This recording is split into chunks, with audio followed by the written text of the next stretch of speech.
really 300 campus and community-based sections, 32 affiliations, 2 million people. On behalf of all of us, we welcome you. And we just so much appreciate that you have taken time out to be with us.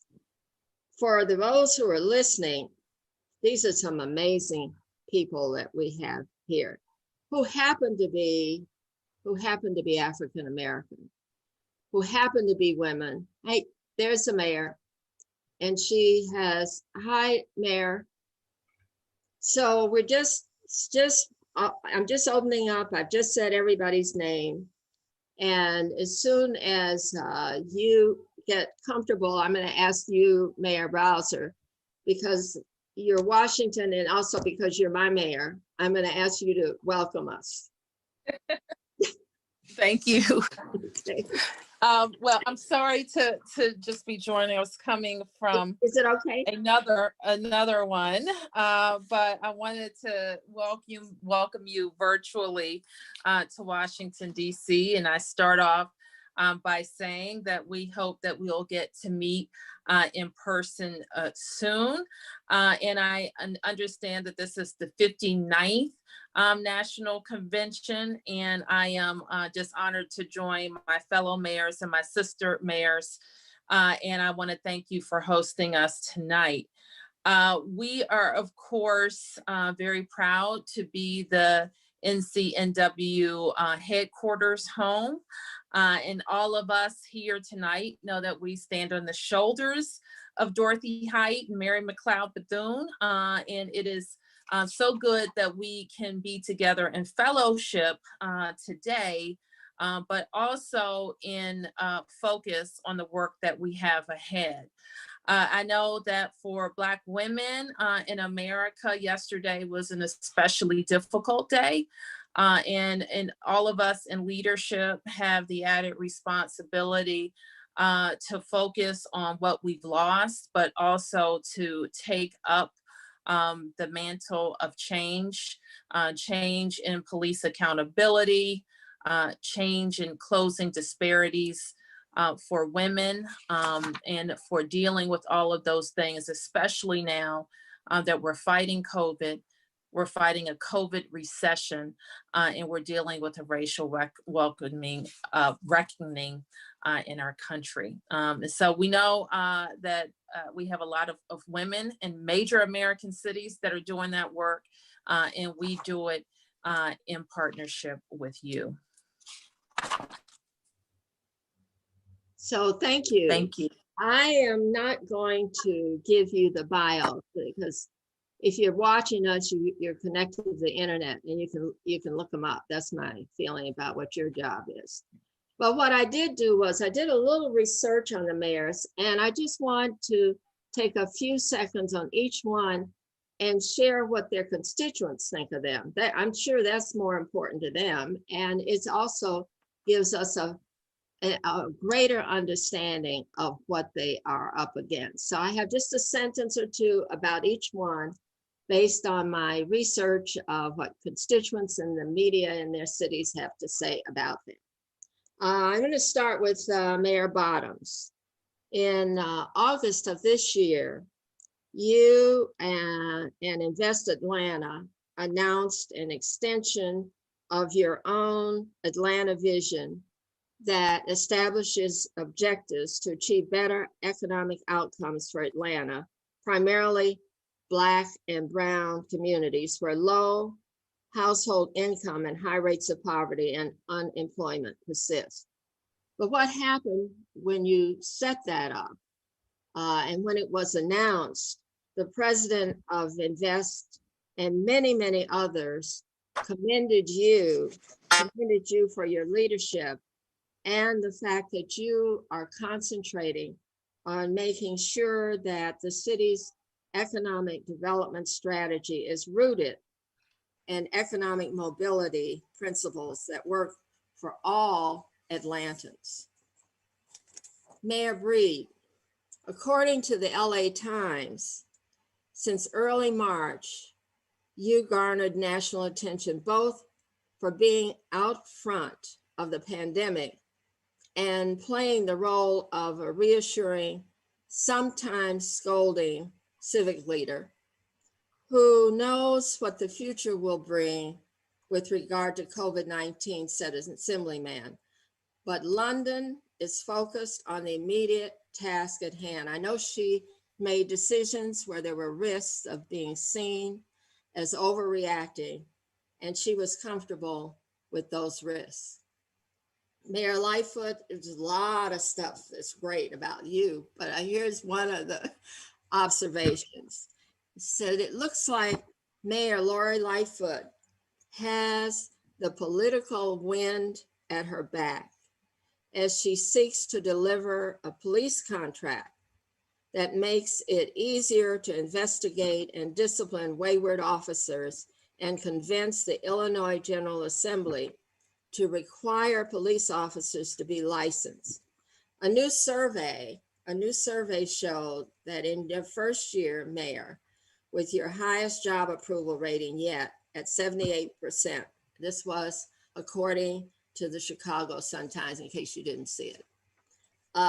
Mayor Bowser, according to the Washington Post in November 2019, 2/3 of the DC residents approve of your job performance. Your popularity is buoyed by increasingly positive grades regarding public schools and a steady satisfaction with the general direction of the city. And more recent, you've become a star with regard to the Black Lives Matter Plaza, which others have said healing and improving starts with acknowledging. This is first-class leadership move by Mayor Bowser. So we are just so honored to have you, and it's going to be a little different interview. You get interviewed enough. This is really to get at who you are, who you think you are, what you're doing, what you think you're doing, and what kind of advice you can give the rest of the world. And maybe 3 to 4 minutes on each question, and we'll do a round. I'll ask the first question, and then we'll do a round, and then go to the next one. We can start with Mayor Bottoms, but we can change the order if you want. And all you have to do is just signal to me, and I'll alter the way I'm going about it. Just take a week, Mayor Bottoms, in any week as an example, as mayor, and share with us that week, your activities, what kind of homework you had to do, who did you have to involve in the preparation, what were your surprises, what were your satisfactions, what were your disappointments, and how did you feel about that week? And it's any week, because I'm sure all of the weeks have a mixture of surprises and satisfactions and disappointments, but please share with us. Well, first of all, thank you for having me, and it's an honor to join my sister mayors and to all who are watching. And before the pandemic, when life was normal as we knew it, I'd often said my days were in 3 shifts. My first shift was trying to get my kids out the door. Second shift was being mayor. And then third shift was when I had to come home and deal with the other side of my kids. And now it's just all one long shift. But I think that's, for me anyway, this is what the past few years have been like. And I often lamented that I was dealt such an unfair hand in terms of the beginning of my tenure as mayor, because we were hit with a cyber attack, which was the worst in municipal history, right up until I watched Lori and I watched London come in, and I thought my transition wasn't that bad at all. So I'm going to stop complaining. But there is no typical week. And I was just talking with a male colleague of ours yesterday, and just, we often we can let our hair down with each other and really get things off of our chest. And I asked, what was it like to be a mayor before this president was in office. And by all accounts, it was completely different. And I share that because there is no typical week. So for all of the things that we have to deal with, we're confronted with in our cities, you know, before the pandemic, it could be any number of things related to the trash is not being picked up on time, the roads need to be paved, we've got a crime spike, those day-to-day things that cities deal with. How do we balance our budget? How do we get enough money to make sure that our kids are able to attend the summer program this summer? These very important things that we deal with on a day-to-day basis, and couple that with the business community. But by all accounts, this president has made even the most difficult of circumstances that much more difficult, because you don't know what you're going to get coming out of Washington, quite frankly. So the past few months, you know, my day can go anywhere from this morning. It was kicking off with our Metro Chamber to just a couple of days ago, announcing something with our superintendent, to dealing with protests late into the night last night. Every day is a different day, but that's what being a mayor is all about, being able to take on those challenges and being able to respond very quickly.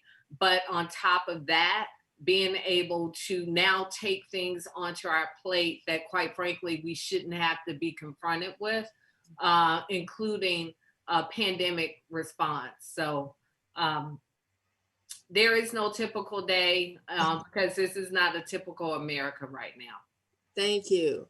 And we are pleased that you are out and around. I think we're all very concerned about you and your family. So it's good to have you in better shape. We know it's not perfect. Mayor Breed. Yeah, I really have to appreciate what Keisha said as it relates to it not being a typical day. And I can't help but, as I look at these incredible women, think that, you know, at a historic time where you have more African-American women serving as mayor than any other time, dealing with some of the most unprecedented times in our country's history, I can't help but think that, you know, we were created for times such as these. Because when you think about how, you know, challenging this has been and how frustrating it's been, I mean, none of us thought we'd ever experienced a world pandemic. You know, the racial uprising like never before. As Black people, we've lived in it, and now we're seeing something we've never seen before. I mean, in San Francisco, just a couple of weeks ago, the sky was orange, red, and it was like we were living in dark days. It's almost biblical. And what happens, and what I've noticed, and what I appreciate more than anything else, is that, you know, first of all, I'm not alone. And I have seen, you know, these women give incredible speeches, encouraging and pushing back, and trying to keep the calm, and really stepping up like never before, as only a Black woman can. Because when you think about what is happening in our country and the challenges that we're all experiencing, you know, basically when I remember when Keisha got out there and the protests and everything that was happening, I was basically in tears when she talked about being a mother, when she talked about this is the home of the civil rights movement and Dr. King, like we are better than this. And the fact is there are some real challenges in this country. And I think that, you know, for us, days are not typical. Decisions have to get made. People are counting on us. And so, you know, yes, we have to take care of ourselves. We have to take care of our families, but we also have to make very important decisions that impact people's lives on a regular basis. And there is no guidebook. There is no typical day. There is no, you know, regular schedule. There is just us in existence, and really depending on our faith and our supporters and our families to help lift us up as we deal with these challenging times, so that we can assure the public that, you know, things are going to be okay, and we're going to get through this, and we're going to be stronger after we have the tough conversations. We're going to be stronger, you know, after we go through what is a very, very tough time for all of us. And so You know, it's our life, but it's not as if we haven't had these experiences. You know, it like, for example, and I know we want to cut this short, but when you think about it, I just think about how I grew up in public housing, the violence, the racism, all the stuff that I've lived through. And so now all of a sudden, people who are not African American, they're outraged, right? They're living through what we've lived through. So our ability to have, you know, our experiences, our relationships, and how we have existed in this country our entire lives, and to use that in these roles at this time, I think is really incredible. And it's why, you know, we're able to go from day to day to day and make good decisions and continue to be strong leaders for our cities, which sets an example for the rest of the country to follow.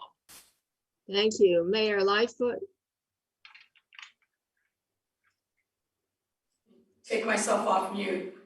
You know, I'm just listening to the words of Keisha and London, and I think they've really summed up a lot of what I feel. I think that when the history books are written about 2020, there are going to be multiple chapters talking about the year of the mayors. And I think in particular, the year of the Black women mayors. We have been faced with crisis after crisis after crisis. And London just said it feels like biblical times. Well, I look out my window every day and wait for the frogs to fall or the locusts to come. Because I got to tell you, we've been through it all. Just to give you an example of a single day in my life recently. I woke up early on the morning of August 10th, which is a Monday morning, to looting in my city. And it just rocked our world because we thought we got to a pretty good place, and we were hit, we were vulnerable, shattered people's confidence. So dealing with that at the first part of my day, and then in the afternoon, what was started out to be a beautiful sunny day, we were hit with a term that I didn't know before called a derecho. So that's a fierce series of windstorms that blew through our city, knocked out electrical power to literally thousands, trees down in the street, electrical lines severed, people without power. So at the same time that we were dealing with the aftermath of this another set of looting, we had this horrible storm that put people on their backs and on their knees. So we had to manage all of that at the same time, in addition to the day-to-day. So where I have drawn on strength is from the women that are here on this presentation with me. I lean into my faith for sure, but I've also leaned into the experience and the wisdom and just the sisterhood of these women who have carried me through some very, very difficult times. I'm the youngest mayor in terms of, I think I'm the oldest in terms of age, but I'm the youngest in terms of term of mayor. And all of these women have performed under difficult circumstances and really risen to meet the challenge of our time. I watch them with great admiration, and they know this. I steal from them anything that makes sense for Chicago. But this has been an unbelievable experience, but in many ways an amazing experience. And I'll pick up on the point that I think London also made, which is our challenge, but our responsibility in these difficult times is to lead with integrity, to lead with transparency, and inspire hope. You know, we're Black women, and many of us grew up in very difficult circumstances, and we learned from an early age that as Black women, the cavalry wasn't coming to save us. Whatever we were going to get on our own through our determination, through people who put an arm around us and helped us. And that's the way we are leading in our cities. We're not waiting for somebody else to save us. We know we got to do it for ourselves, and we got to do it for the residents of our cities. Thank you. Mayor Bowser? Mute.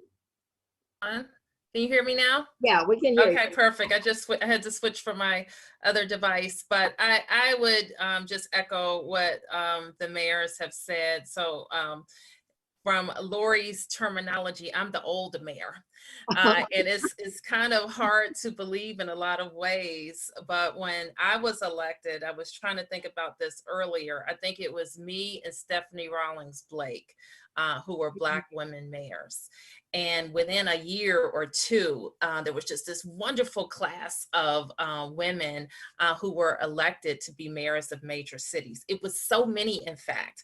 I called them up and got them together. And when we were all in Washington, had Essence come out and do this beautiful photo shoot of us. And that's how, just what a remarkable year it was. I think London and Keisha were elected. And Lori, I don't think you had been elected yet, but it was just a wonderful camaraderie. And what we all know is that we want our cities to succeed, our people to succeed, and each other to succeed. Because I am London, I am Lori, and I am Keisha. And so they've got to do great, I do great. When I do great, they do great. We are judged together. And we know how tough it is for America to accept female executives. And so we have to remember that and always support each other and protect each other. And what I have been so heartened by in the nomination of Kamala Harris is that people are standing up and protecting her and recognizing that they have to do that. And so we need to take that lesson, and because this is the group of people that are going to break the glass ceiling to get us a woman for president. And so we have to take the lessons that we see in female executive leadership. The mayor's office is where that training can happen. Thank you. Mayor Bottoms, if I were to ask you what concerns you most as mayor, is it public safety? Is it infrastructure, social services, budget? What is it? And then why would you say that would be your highest priority? Public safety is at the top of my list, and that's for personal reasons and for my position as mayor. My 18-year-old nephew was murdered a few years ago, and it was a case of mistaken identity. He was a college student hanging out with some friends at their apartment. My father-in-law had just bought him a new car. Car was under a lamp post. It appeared to be one color. And these gang members thought that it was somebody else's car and shot up the car, and he was killed. And so our family experienced the worst that could possibly happen. And when the police went out, what the seniors in the community told my brother-in-law was that there was an ongoing gang war. And that they shoot it out all of the time in this community. And ironically, it's, not very far from the Atlanta University Center, not far from where my mom owned a hair salon for many years. And so I share all that with you because even at that time, I was a council member, and my being a council member didn't protect my nephew. And in the same way, it doesn't protect my children when they walk out the door. And so public safety is always top of mind. Even when our crime numbers are low, what I know is that if somebody's been murdered, low crime numbers don't mean anything to that family member that's experienced that pain. And it's especially challenging, of course, over the past few months because we're trying to balance. So what I know, when my nephew was murdered, we called the police, and I looked to the police for answers, and the police solved his murder and the young men, and it's just a tragedy all the way around. But these young men are now in prison, and ironically, one of the young men went to middle school with my nephew, but he didn't even know that's whose car he was shooting up. And so under the best of times statistically, there are people still dying, and over the past few months, it's now balancing how do we keep our community safe? How do we show our police officers that we respect them and support them, but also hold them accountable, and having that mutual respect with our communities. And so for that reason and so many more, public safety will always be at the top of my list. Yeah, Mayor Lightfoot, what would you say for your city? Well, really, it's kind of all of the above. Okay. Because you can't have public safety if people are poor and hurting. You can't have quality health care without making sure that you're connecting people up to a whole array of services. So to me, when I think about building healthy, strong communities, there's so many different component parts because there's so much of it that's interconnected. And really, that point, I think, has really been underscored and brought home as we're fighting this horrible pandemic of COVID-19. The things that we need as tools to reach our people, particularly people of color, and particularly Black folks, all of the things that we need to be able to respond to this crisis and lift people up and out of harm's way depends upon the entirety of the ecosystem being strong. Of course, public safety in some ways is top of mind, as Keisha, I think, so eloquently said, because if people literally do not feel safe, it's hard for them to think that anything else matters. If they don't feel safe, they leave. They vote with their feet by leaving your city. But there's so many things that roll up into the whole notion of public safety and what keeps people safe. And a lot of it has to do with the other issues that you outlined as well. Yeah. So for us, we're working on multiple layers and multiple tracks at the same time always. And we don't have the luxury to just focus on one thing because everything is so important. Mayor Bowser? Yes. Right now, just all of what my colleagues have said, I agree with. And right now, what's keeping me up and what I think is about what that is most important is how we get kids back in school, Connie. And this pandemic, one of the most difficult decisions for me has been keeping kids out of school, trying to keep our communities healthy and finding a way back. So right now I'm 100% occupied with keeping the virus contained in our city, a slow, safe reopening, but one that prioritizes getting kids back in school. And what concerns me about that is we have 100,000 kids in our system right now who don't have contact with an adult at school, their school nurse, any issues that they may have at home or could be exacerbated by not having that contact, nutritious meals, exercise, mental health, you name it. They're not getting it at home. And the learning loss that they are experiencing is tremendous. And the gap between the haves and the have-nots during this period is only going to widen. So I recognize all of the complexities that we're dealing with. We have to take care of our workforce and be ready for our workforce, take care of our buildings. But we as a community, workers, community members, parents, have to prioritize getting kids back in an in-person environment. Thank you. Mayor Breed? I just, I think the biggest challenge that we face is systemic racism, because it plays a role in how all of this happens in the first place. In San Francisco, you would think with a less than 6% African-American population that African-Americans would be doing well here. In fact, disproportionately, when you look at almost 50% of the homeless population, almost 50% of those who are pulled over and those who serve in our criminal justice system, almost 50% of those who are dropping out of high school. When we look at the achievement gap, even in our public school system right now, as private schools are going to start reopening and public schools aren't, we see that achievement gap widening.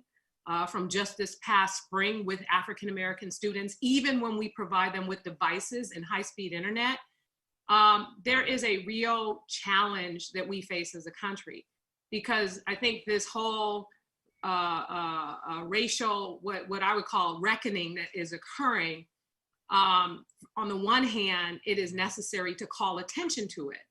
But what I also find, unfortunately, are the same people who are trying to call attention to it, the mostly non-African Americans, on the one hand, are shining a light on it. But then on the other hand, they have a problem when we are trying to deliver and do specifically for the African American community. And they want to be the ones to tell Black mayors in particular what we should do for people in the African American community.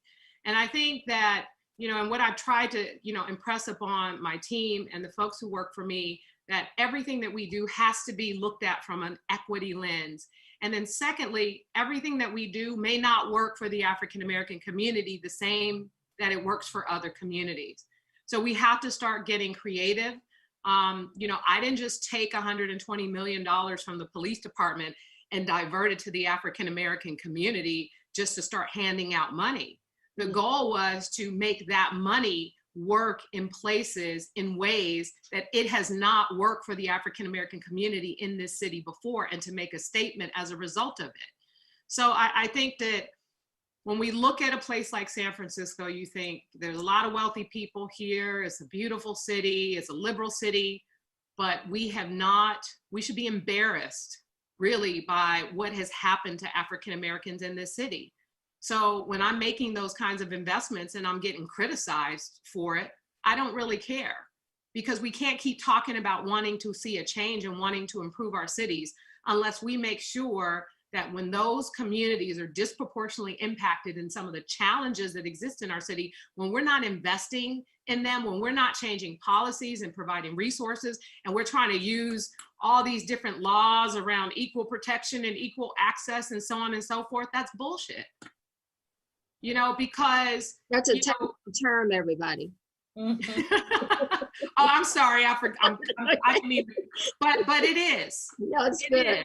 So don't say Black Lives Matter and hold up your signs and hang up all your signs. And then when I create a $3.5 million no interest loan fund for Black businesses, you got a problem with that. You got a problem with, me diverting resources to the Black community. So that's really where we are, I think. And I think this is why this is important, because Black people disproportionately, Black men disproportionately are dying at the hands of law enforcement. Black men are dying from gun violence. Black men are in our prison systems and are dropping out of our high schools and are the large part of our homeless population. So we can't keep talking about equity and equal access and not be deliberate about those changes and those investments. I'm going to ask you the next question because it links to something that you said. National Council of Negro Women feels as one of our responsibilities to bring on the next generation of leaders. And one thing that we can do is share what we know, what our experience is. They may not do things the way we've done it. They may see it different. The world is going to be different, but we try to work with the next generation. And so a question that I have that links to something you said was, how do you confront, how do you deal with things in your life that are just totally unfair, inexcusable? You mentioned racism, which made me come back to you. Yeah. How do you deal with it, and how do you keep sane in dealing with it? Well, first of all, my grandmother raised me, so I just want to apologize for using profanity in my remarks.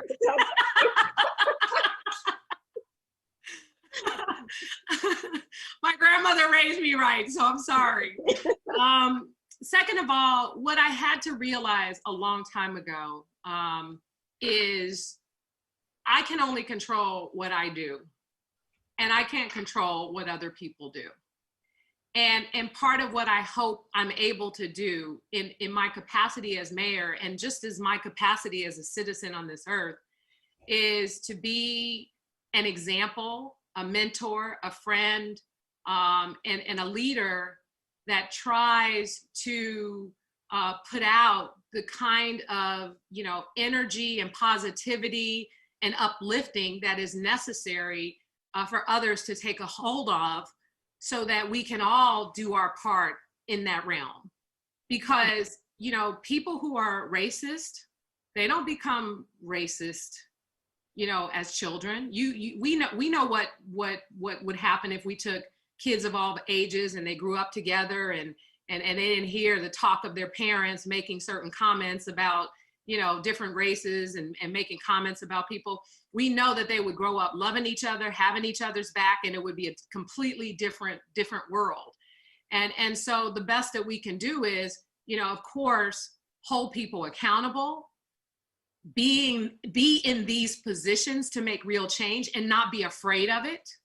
Not be afraid of the fact that we don't have a large constituency of Black voters in San Francisco, but we're still going to make those hard decisions about supporting this particular community, making sure that the people around us and the people who are in our city departments and in law enforcement, that we're weeding out those folks, who naturally are just racist and have certain biases towards certain groups, towards people who are a part of our LGBT community, our Latino community, our Chinese community. We don't need the divisiveness, but we can't control a situation that involves someone who has those kinds of feelings. And I think the more of us that speak up, the more of us that are in these leadership positions, the more of us that are doing our part to make real change with our aggressive policies, I think that's what's going to help make a difference. I mean, I started a program called Trans Home SF, and it was because not just disproportionately the trans community is impacted by homelessness more than anyone else. Again, African-American trans women are impacted in a significantly large number than everyone else. And so these disparities continue to exist. The blowback and the negativity and the name calling and some of the things that people said about that, you think I didn't care, because I can't control what they say and what they do. But I'm still going to take those risks and do what's right by the people of this city. And I think that, that's what's important, because it's a tough world. And this is San Francisco. So just imagine what's going on in, the South and Atlanta and other places, and what especially these mayors are dealing with. Right. And I'm dealing with it in one of the most liberal cities in the world. So we just have to make sure we're doing our part and doing everything we can to support and uplift one another, and making sure that we are working to bring up the next generation in a way that they can ultimately get to a point where they have a better world than what we are living in right now. Thank you. Mayor Bottoms, how do you deal with what confronts you in life that is totally unfair, inexcusably unfair, plain old everyday unfair? What do you do? How do you deal with it? And still accomplish all the kinds of things that you accomplish? For me, it's making a determination between when someone is just simply ignorant or when they are just being malicious. And I deal with it two very differently, especially over the past few months. I think as we have this conversation about racial awakenings and reckonings in this country, we've got to give people the grace to be able to articulate their ignorance. And then it's our responsibility, I believe, to educate them and bring them along. But when someone is malicious, I deal with that very differently. And I'll give you an example. He's a very prominent businessman in Atlanta who was coming into my office for a meeting. And I knew that he had said to several people that a contractor had paid for my second home on Martha's Vineyard. And so, the easy and simple thing would have been to act as if I'd never heard this rumor before. But when he came into my office, I said to him, I said, do you understand how racist that is? I said, aside from the fact that you are spreading a rumor that is not true, I said, you are stereotyping me and my family. And you were saying that we can't get up and go to work every day and earn some money and then be able to afford a second home. I said, and on top of that, it is disgraceful that you, for somebody like me who is not very far removed from slavery, 5 generations removed, I said, do you understand the pride that we have in home ownership? And then to be able to own another home, do you understand what that feels like as an African American in this country? I said, and you are diminishing all of that when you speak as if we didn't earn it, that someone had to give it to us. So I give that very long story to say that was malicious, and it was necessary to confront that directly, and not just to confront him on a rumor, but to point out to him he probably didn't even recognize the racism in the underlying racism in spreading that rumor. So, but it was necessary to confront it. But just yesterday, you talk about a typical day. My day went from reviewing some body cam footage from a police involved shooting, a fatal shooting, to speaking with some local Wells Fargo people, just on the heels of the CEO saying that it was difficult to find diversity. And I haven't heard the entirety of his comments, but what I heard in what I read was simply ignorance. That this was someone who was attempting to articulate that they wanted to do better, needed to do better, but really believed that he couldn't find talented people to fill some of these senior level jobs. So in my conversation with the employees of Wells Fargo, what I said is, in the spirit of Maynard Jackson, who changed diversity and participation across this country, that Maynard Jackson was very intentional about that.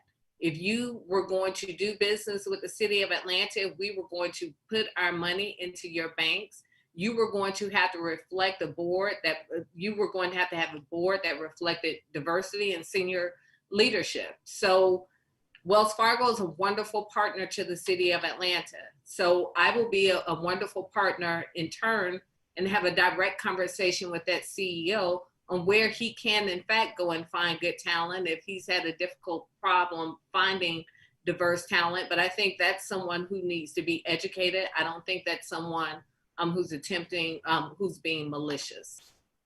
Thank you. Mayor Bowser.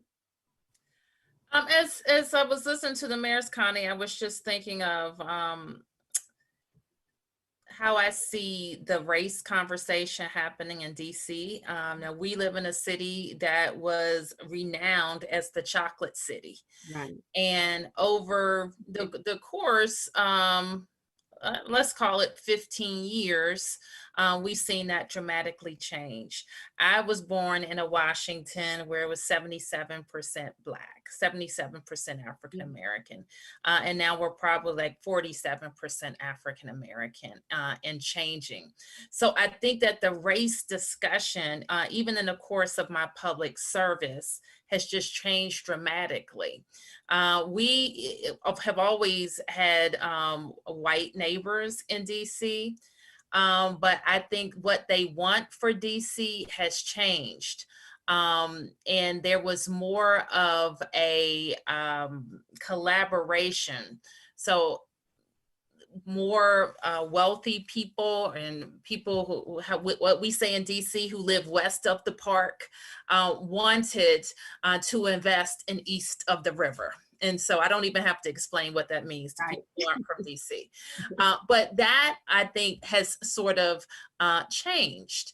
And when we talk about educating neighbors, and what London was saying, I really resonated with me, is because we want to work with our white, liberal, and progressive friends, but we don't want them to impose and tell the Black mayor that the Black mayor doesn't care about Black people and they know best. And so that is like a real tough race conversation that I think that is not, that it's kind of clouded in DC. People don't talk about it candidly, but that is what's happening here. And so we start off in a good place in that we are a prosperous city. We start off in a good place that we're a talented city. And so we have what it takes to kind of deal with those issues if we can talk candidly to each other. And that's where we're lacking, quite frankly, Connie, that we don't have those candid conversations about race, where people who are like me, where it's become in vogue in progressive communities to say about somebody like me that I'm old guard. Can you imagine that? I'm old guard. So I'm Black, I'm born here, I'm in my 40s.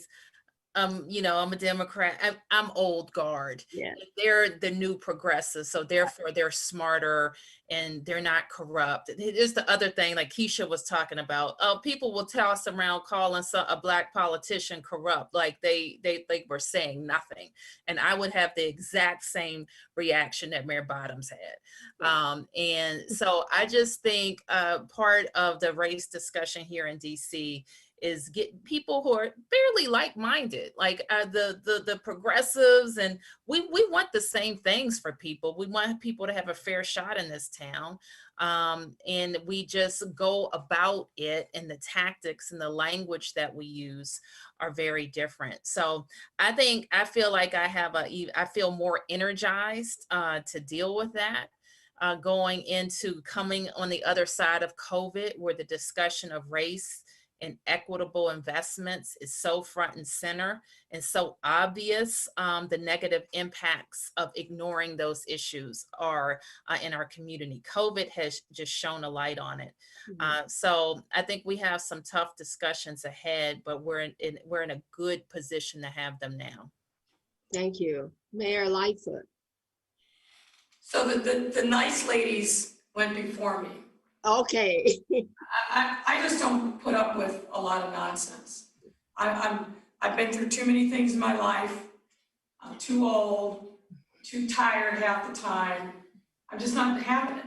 And look, the reality is racism isn't disappeared, sexism isn't disappeared, homophobia hasn't disappeared.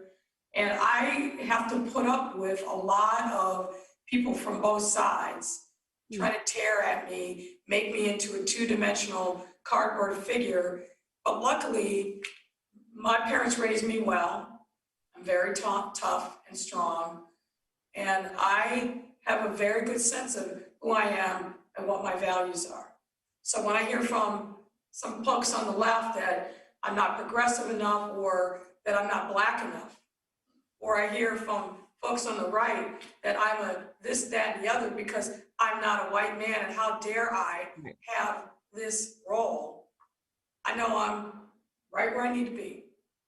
I stay forward, I stay focused, I lean into my faith, and I don't let people tear me down. I've had the naysayers my whole life.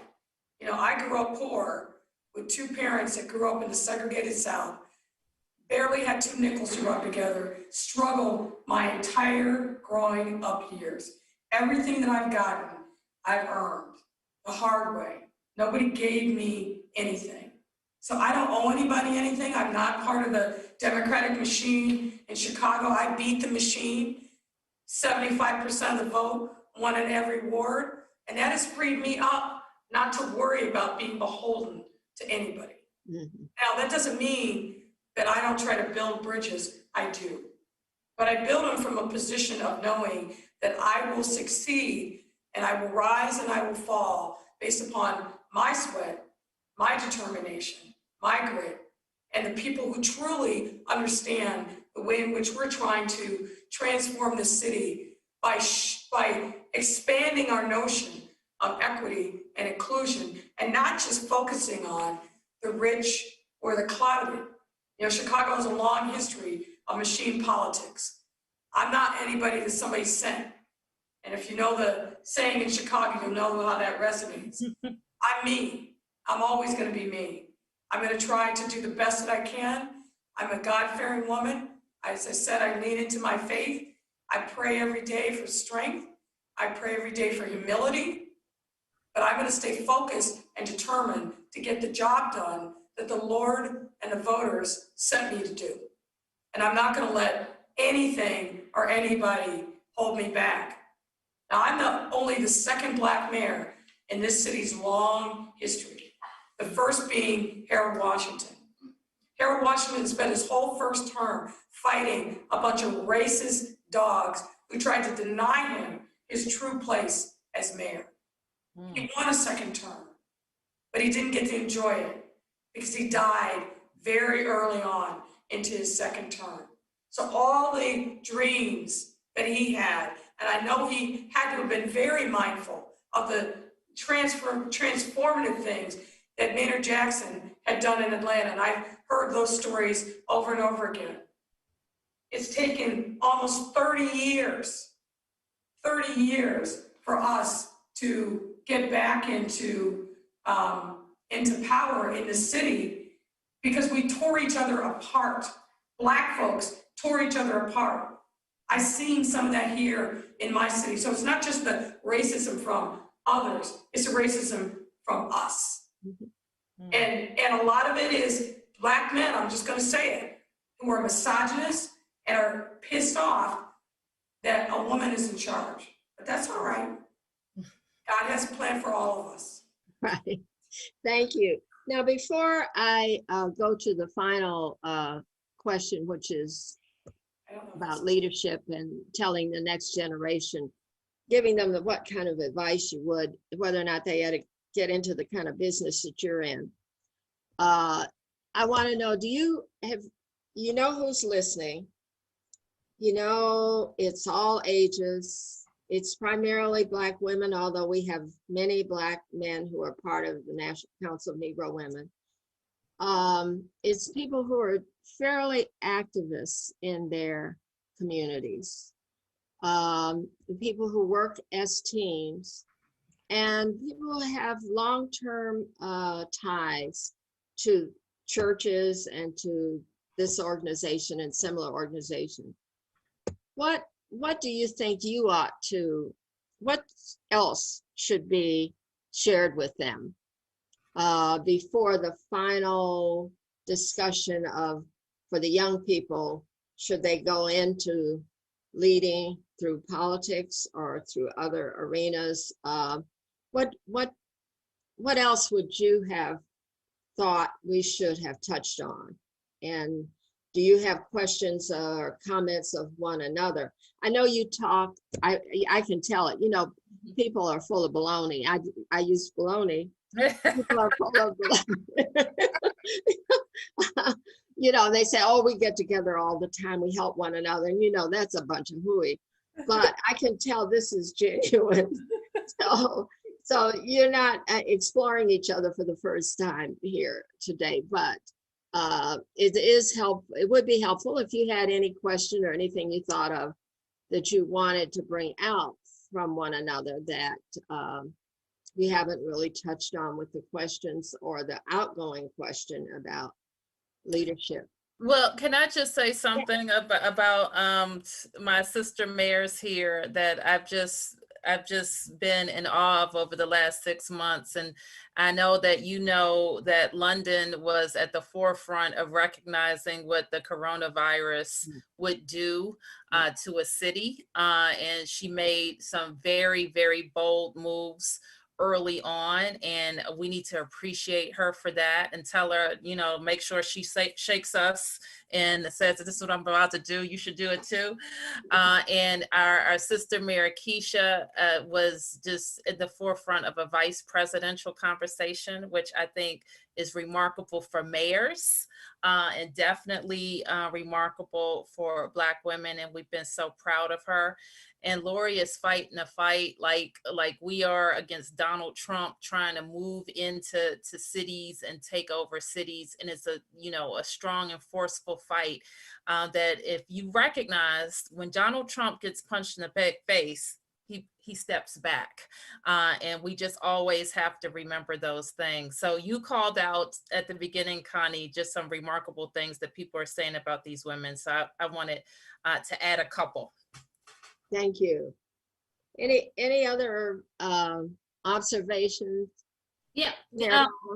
Muriel mentioned the convening she had, and it seems like a lifetime ago, but that was such a special moment for all of us. And it really set the stage for what we should expect from one another as Black women. You know, there are these stereotypes that follow us, unfortunately, but in that convening, it was, the power in that room was palatable. And it was the most beautiful portrait of Black women across this country, many of whom we are seeing every day on the news leading their cities. So I just want to thank you again for that, Muriel, because that's something that I carry very deeply in my heart. And we check on each other and lift each other up more times than I can count. And as Lori was speaking about Harold Washington, I remember my grandmother's house in Chicago. You remember when you used to have John F. Kennedy, Robert Kennedy, and Martin Luther King on the picture in the living room over the sofa with the plastic? Well, in my grandmother's house, there was a picture of Harold Washington. And as I was watching Lori speak, I just wonder how many people in Chicago have your picture hanging up in their homes now, because that's how extraordinary. In London, I mean, for Muriel and I had the privilege of following a long line of African-American mayors, but what Lori and what London have done in their cities is absolutely remarkable. And I say all of that to say just the last piece of nugget I will leave is for those who think that you can't be a part of leadership. This is, we are you. We are your communities. And leadership comes in different forms and different faces, but it's about us bringing our authentic selves to the table and representing our communities. And I would just suggest to all who are attempting to work within their respective communities, get to know and understand who your leaders are. It doesn't mean that it has to be on a personal basis, but what I share with people all the time, the quickest way to get me not to do something is to come yelling and screaming at me. Have a respectful conversation with me. And whatever the style is of your mayor, get to know that mayor, even if from afar, so that you can be effective. Because at the end of the day, we all want what's best for our communities. We may not agree how to get there, but I truly believe that we all want what's best.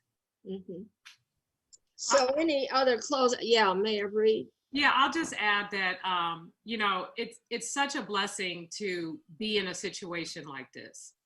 And this is not something I ever thought, you know, coming from where I came from, living the kind of experience in public housing, being raised by my grandmother and dealing, you know, with the violence and the drama. Like I couldn't even believe that I had an opportunity to go to college, let alone become mayor of, you know, the city that I was born and raised in. And so this has been a real blessing. And I think what's made this experience definitely so rewarding is when I was elected, you know, really the network of African-American women mayor. Muriel was like one of the first people to kind of reach out, and it was like, whatever you need and embrace. And, you know, I want to make sure we connect and have the conversation, because I think that, you know, like there's this different kind of kinship that comes with that because of all our unique experiences. There are things that we say to each other and things that we don't even have to say to each other because of what we know that we are experiencing in these roles. And so that's why I think when we get together and we have these conversations and we're hearing from one another, we're like shaking our heads and we're like, yes. And I, Lori said she steals from us. I steal from you too. I see what these mayors are doing. Muriel put that Black Lives Matter and everybody was like, Oh yeah. Like they were on me. They were like, Mayor, you got to put this down. And I was just like, dang, she got to it first. I'm like, we're still in that. So I watch these women, they lead and they lead with their hearts, and they care, and it just feels so good to see, them out there doing this incredible work and being on the front lines. So we learn from one another, we support one another, and it's really a blessing to be in a position at this time. It may seem challenging, and in the absence of federal leadership in the way that we really deserve in a country like the United States of America, especially in 2020, I think it's made us stronger, and it's made us, it created a closer bond. Because as Lori said, you're gonna look back on 2020, it really is gonna be like, the year of the Black woman, and how, we have really led in this country to protect and to save lives and to uplift our communities like never before. I think that's what's going to happen. And so I'm grateful to all of you, and it's great being on a panel with you and listening to you and talking about our experiences, and also privately being able to vent with one another. And get it all off our chest and still go out there and deliver the kind of speeches and the kind of reassurance that people are counting on from us. And, it just clearly is naturally who we are as people. And I think it's what's made, although a challenging time in this pandemic, it's made for a better response from all of us. So glad to be a part of this group and grateful to all of you. And thank you so much for letting me participate, and then always answering my calls and my text messages. Thanks. Well, yeah, this has been wonderful. So, the organization is called the National Council of Negro Women. It could be Black women, it could be African American, but we all know what that means. But what it does mean, and why this was so important, and you're sharing the way that you shared, is we're serious about having your back. And you should just know that. And it's a whole bunch of us. And we're in a lot of places, and you don't even know where we are.